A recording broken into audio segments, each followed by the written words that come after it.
بسم الله الرحمن الرحيم الحمد لله رب العالمين.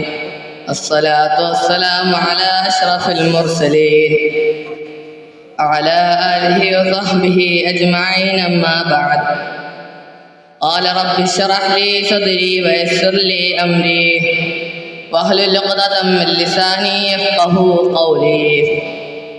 قال رب اشرح لي صدري ويسر لي أمري واحلل عقدة من لساني يفقهوا قولي. قال رب اشرح لي صدري ويسر لي أمري واحلل عقدة من لساني يفقهوا قولي.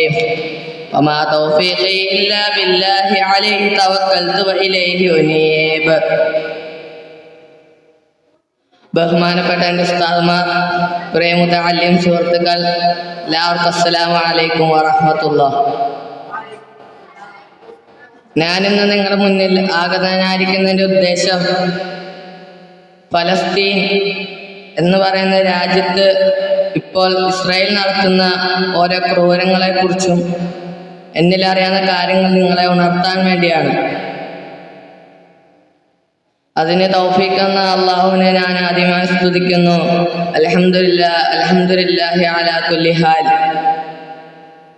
ഇപ്പോൾ നമുക്കറിയാം, ഫലസ്തീൻ എന്ന് പറയുന്ന രാജ്യത്ത് ഇപ്പോൾ നടന്നുവന്ന ക്രൂരകുറ്റങ്ങളെ കുറിച്ച് നമുക്കും എല്ലാവർക്കും അറിയാവുന്ന ഒരു കാര്യമാണ്. പാവപ്പെട്ട പിഞ്ചു കുഞ്ഞുങ്ങളെ വരെയും ഒരു ദാശന് കൂടാണ്ട് വെട്ടിനോക്കി കൊല്ലുകയും ഓരോ മിസൈൽ ആക്രമണങ്ങളും അങ്ങനെ പല കാര്യങ്ങളും വെച്ച് കൊല്ലുകയുമാണ്. അതിൽ നിന്നെല്ലാം അള്ളാഹു അവരെ കാത്തുരക്ഷിക്കുമാറാട്ടെ. അള്ളാഹു സുബ്ഹാനഹു വ തആല ഫലസ്തീന് പല പ്രത്യേകതകളും നൽകിയിട്ടുണ്ട്.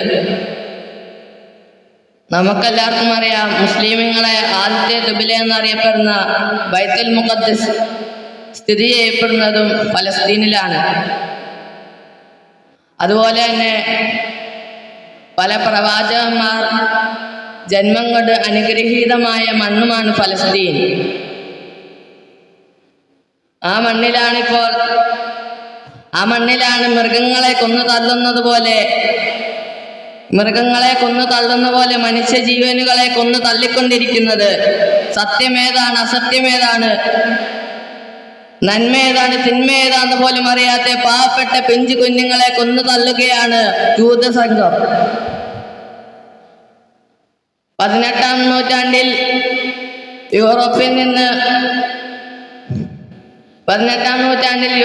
നിന്ന് ജൂതന്മാരെ പുറത്താക്കിയപ്പോൾ പാർപ്പിടവും വീടും ഒന്നുമില്ലാതിരുന്നപ്പോൾ അവർ നേരെ കയറി വന്നത് ഫലസ്തീനിലേക്കാണ്.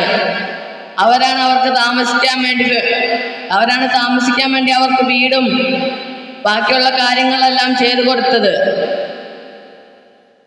അവരെയാണ് ഇപ്പോൾ ഓരോന്നായിട്ട് കൊന്നു തള്ളിക്കൊണ്ടിരിക്കുന്നത്. മാസങ്ങളുള്ള പിഞ്ചു കുഞ്ഞുങ്ങളെയാണ് അവരിപ്പോൾ കൊന്നുകൊണ്ടിരിക്കുന്നത്. അതിനേറെ അവരുടെ മാതാപിതാക്കൾക്ക് ഒന്നും ചെയ്യാണ്ടില്ലാതെ അവരുടെ മുന്നിൽ കരഞ്ഞുകൊണ്ടിരിക്കുകയാണ്. എങ്ങോട്ട് പോകണം, ഏത് സ്ഥലത്തേക്ക് പോലും പോകണമെന്നറിയാതെ, ഏത് സ്ഥലത്തേക്ക് പോലും പോകണമെന്നറിയാതെ അവർ ആ മരിച്ചു വീഴുന്ന ആ പിഞ്ചു കുഞ്ഞുങ്ങളെ മുന്നിൽ നിന്ന് ആ മാതാപിതാക്കൾ കരഞ്ഞുകൊണ്ടിരിക്കുമ്പോൾ, ഇപ്പോൾ നമ്മുടെ ഇവിടെയുള്ള ആളുകൾ എല്ലാ ദിവസവും രാത്രി ബിരിയാണിയും അങ്ങനത്തെ ബാക്കിയുള്ള എല്ലാ സാധനങ്ങളും കഴിച്ച്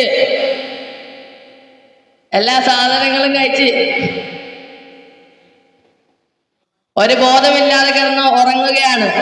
ആ സമയത്ത് അവർക്ക് ഒരു റൊട്ടി പോലും കിട്ടിയാൽ അത് മതിയെന്നും പറഞ്ഞാണ് അവർ ഇപ്പോൾ നിൽക്കുന്നത്. എന്തെന്നൊക്കെ വന്നാലും അവരുടെ ഈമാൻ, ആ കാര്യം നമ്മൾ ശ്രദ്ധിക്കേണ്ട ഒരു കാര്യമാണ്. എത്ര വല്ല മർദ്ദനമേറ്റിട്ടും എത്ര വല്ല പീഡനങ്ങളേറ്റിട്ട് പോലും അവരുടെ ഈമാൻ 1% പോലും കുറയുന്നില്ലെന്നാണ് വ്യവസ്ഥ. അതനുസരിച്ച് നമ്മുടെ ഒരു ഈമാൻ, അതിൻ്റെ 1% പോലും ഈമാൻ നമുക്ക് അതിനകത്തില്ല. ആ കാര്യം നമ്മൾ ഏറ്റവും കൂടുതൽ മനസ്സിലാക്കേണ്ട ഒരു കാര്യമാണ്. എന്തൊക്കെ ചെയ്തു? വീടുകൾ നശിപ്പിച്ചു, അവരുടെ ബിൽഡിങ്ങുകൾ, അതുപോലെ ആശുപത്രികൾ, സ്കൂളുകൾ, താമസിക്കാൻ പോലും ഒരു സ്ഥലമില്ല, ഒരു ഇടം പോലും ഇല്ലാത്ത അവരാണ് ഇപ്പോഴും 1% പോലും ഈമാൻ കൈവിടാണ്ട് അള്ളാഹിനെ മുറുകെ പിടിച്ചുകൊണ്ട് നിൽക്കുന്നത്. ഇറഫ എന്ന് പറയുന്ന സ്ഥലത്ത് ഈ മനുഷ്യരുകളെ പച്ചക്ക് കത്തിക്കുകയാണ്. ഇപ്പൊ നമുക്ക് കാണാം, സോഷ്യൽ മീഡിയയിലൊക്കെ ഏറ്റവും കൂടുതൽ കാണാൻ പറ്റുന്ന ഒരു കാര്യമാണത്. അള്ളാഹു അതിൽ നിന്നൊക്കെ നമ്മളെ കാക്കുമാറാട്ടെ. അവരുടെ ഈമാനാണ് ഏറ്റവും അതിനകത്ത് വലുത്. ഒരു ഈമാൻ പോലും വിടാണ്ട് അവർ അള്ളാഹിനെ മുറുകെ പിടിക്കുന്നു. ആ കാര്യം നമ്മൾ ചിന്തിക്കേണ്ടതാണ്. അതിന്റെ സമയം നമ്മൾ ചിന്തിക്കേണ്ട, അതിന്റെ സമയം കാര്യം നമ്മൾ ഏറ്റവും കൂടുതൽ ചിന്തിക്കേണ്ട ഒരു കാര്യമാണ്. അള്ളാഹു നമുക്ക് ചിന്തിക്കാനുള്ള തൗഫീക്ക് നൽകുക, അനുഗ്രഹിക്കുമാറാട്ടെ.